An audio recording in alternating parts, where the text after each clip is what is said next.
Hello, this is Rob Young with Blue Dot Wealth Management. There have been a number of changes to retirement plans over the last few years, so I thought I would give you some of the highlights, especially in areas that may affect you. As a bit of background, toward the end of 2019, the SECURE Act was passed by Congress and signed by then President Trump.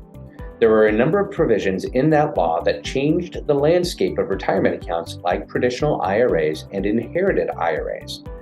As a follow-up to the 2019 law, at the end of 2022, Congress passed and President Biden signed the SECURE Act 2.0. As we are talking with clients, we are finding a few things that affect them.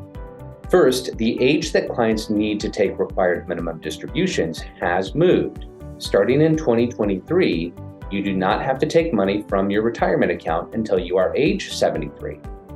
As many of you know, the past age was 70 and a half and was briefly 72.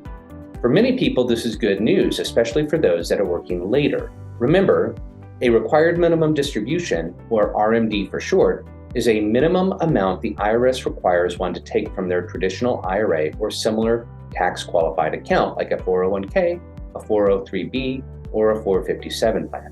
One can take money from these accounts prior to age 73, but distributions become mandatory at age 73. Another change to retirement accounts surrounds inheriting an IRA from a non-spouse.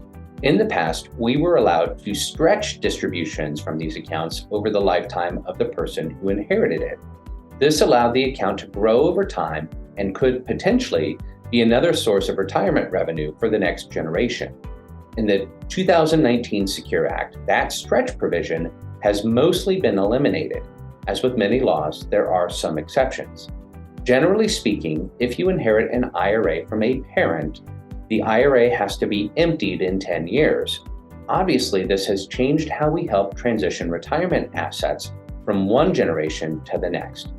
If you are inheriting a retirement account from a parent or an older sibling, it is worth scheduling some time with us to walk you through those rules and some of the strategies we are implementing.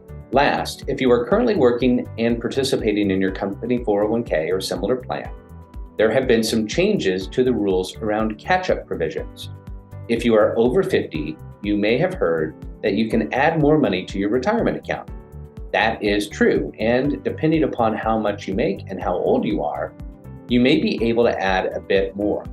Without getting too far into the weeds, if you are participating in your company's 401k plan and you are between the ages of 50 and 65, we should schedule some time and talk about some of the options available to you. These changes in retirement planning are really just the tip of the iceberg, so to speak.